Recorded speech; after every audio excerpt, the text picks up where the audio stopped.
Bonjour.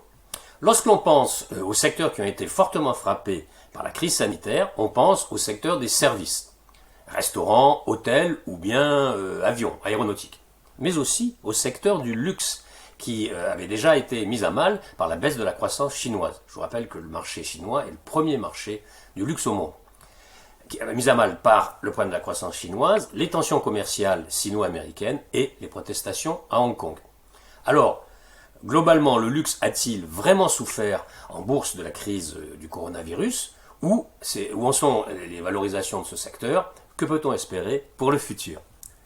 Tout d'abord, une remarque générale. À la bourse de Paris, les valeurs du luxe n'ont pas démérité, même si elles ont été un petit peu pénalisées ces derniers jours par la crainte d'une deuxième vague de coronavirus, notamment en Chine.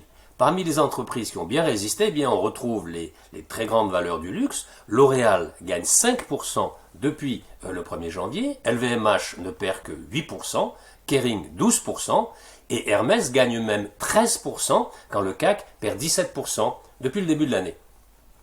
Alors, au niveau mondial, le marché du luxe, au sens étroit des produits personnels, a représenté 300 milliards en 2019, contre 287 en 2018.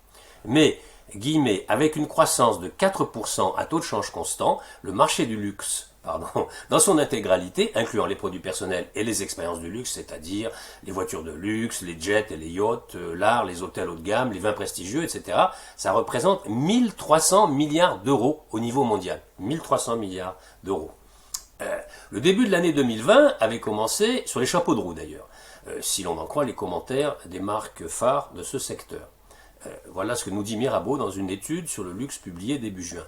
Kering, par exemple, faisait le dos rond en Chine, en signalant que le début d'année avait été exceptionnel, grâce aux ventes réalisées en amont des fêtes du Nouvel An chinois. Quelles sont les prévisions?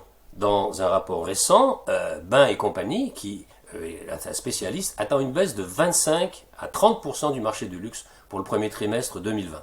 Dans son scénario optimiste, la société table sur une contraction du marché limitée à 15 ou 18%, en supposant une augmentation de la demande au deuxième et troisième trimestre. Son scénario intermédiaire table sur un recul de 22 à 25% du marché, soit 68 à 77 milliards de dollars. Enfin, le scénario pessimiste attend une contamination du marché, une contraction plutôt du marché de 30 à 35%, ce qui suppose une période plus prolongée de baisse des ventes.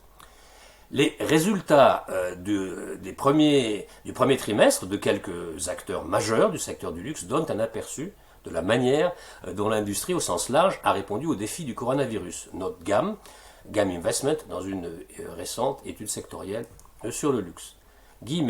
LVMH a enregistré une baisse de seulement 10% sur son segment clé, mode et maroquinerie. L'Oréal a enregistré une baisse de 4,8% de ses bénéfices au premier trimestre, alors que le marché de la beauté est en baisse de 8%. Et son pôle luxe est encore plus performant. Le détaillant de luxe en ligne Farfetch a fait fi de la tendance en augmentant son volume brut de marchandises entre 43 et 46%. Profitant de l'accélération, évidemment, du passage à la vente en ligne en raison de nombreuses fermetures de magasins. Souligne Sveta Ramakandran de chez GAM Investment dans cette étude. Alors, les clients chinois, je l'ai évoqué au début, sont à l'origine de 35% environ des dépenses de luxe dans le monde et près de 80% de la croissance. LVMH a constaté un taux de croissance très important en Chine continentale, supérieur à 50% au cours des 2 premières semaines d'avril. L'Oréal a rapidement rebondi après une petite période de déclin en février. Toutefois, l'Amérique du Nord et l'Europe de l'Ouest, qui ont commencé le confinement plus tard, subiront nécessairement le contre-coup au deuxième trimestre. Et celui-ci restera le pire probablement pour l'industrie du luxe. Même remarque chez GAM que dans l'étude de Mirabeau, la grande leçon de la crise actuelle pour l'industrie du luxe est l'importance d'avoir une offre en ligne via les sites de e-commerce crédibles.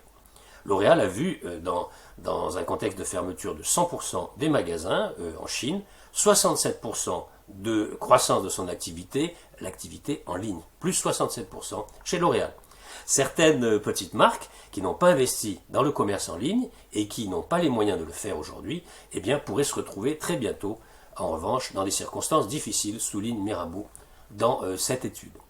Pour conclure, les grandes entreprises du secteur du luxe, comme LVMH, Kering ou Richemont, sont davantage diversifiées que d'autres entreprises, des entreprises monomarques. Et ainsi, ces grands groupes peuvent valoriser leurs actifs les plus stratégiques grâce à leur large portefeuille de marques. Et elles continueront donc, estiment la plupart des analystes, de bénéficier d'un avantage compétitif. Pourquoi ? Parce qu'un portefeuille de marques fortement diversifié permet un pricing power. Vous avez la liberté de jouer sur vos prix de façon importante, ce qui devrait déboucher sur une marge opérationnelle assez conséquente. Alors, comme d'habitude, à vous de voir, je vous propose en tout cas de passer en revue les revues de luxe et peut-être de trouver si certaines peuvent vous convenir. Bon trade et à bientôt pour de nouvelles news du chalet.